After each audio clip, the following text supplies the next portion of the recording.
বই তো আসলে সবসময় ভালোই লাগে, আর স্পেশালি আমাদের একটা কমিটমেন্ট থেকে আমরা আসছি, শিল্পীদের আসা উচিত বইমেলায়, কারণ বইয়ের সাথে শিল্পীর একটা অন্তরের সম্পর্ক রয়েছে। এবং প্রতি বছর এই বইমেলায় আমরা আসি এবং লোকজনকে এনকারেজ করি আসার জন্য। আজকে আমাদের প্রিয় মানুষ, প্রিয় লেখক ফুয়াদ ভাইয়ের আমন্ত্রণে আমি এবং আমার প্রাণপ্রিয় বন্ধু, আমার আইডল অনন্ত জলিল, উনি দাওয়াতে অ্যাকসেপ্ট করেছেন। আমরা আসলে অনেক কাজে থাকি, তারপরেও ফুয়াদ ভাইটাকে না আসে পারিনি।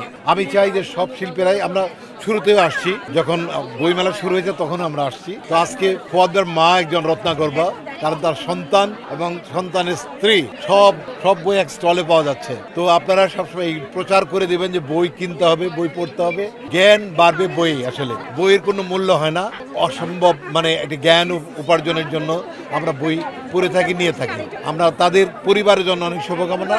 আর স্টলে অনেকে বই দিয়েছে, মারিয়া আফরোজ দিয়েছে, তার অসীম ভট্টাচার্য দিয়েছে, তারপরে দিয়েছে অরণ্য হিল্লোল। সবগুলো বই ভালো, আমরা পড়বো। খালামণি একটা বই দিলেন, দ্বিখণ্ডিত হৃদয়। এই যে অনন্তবার হৃদয় তো খণ্ডিত হয়েছে, দ্বিখণ্ডিত হৃদয়। আমরা এই বইটা আমি পড়বো ইনশাল্লাহ, আপনারা দোয়া রাখবেন। আরেকটা বই আমি পেলাম, অমীমাংসিত উপাখ্যান, খুব কঠিন নাম, যেটা মীমাংসা হয় না, মীমাংসাটাকে উপাখ্যান করা হয়েছে। এটা জহিরুল হক বিদ্যুৎ, ওনার নাম অনেক চমৎকার নাম, বিদ্যুৎ। ওনার বইটা এটাও পড়বো। বন্ধুরা, আপনারা যারা দেখবেন ওনার ভিডিওটা, তারা এই বইগুলো পড়ার চেষ্টা করবেন।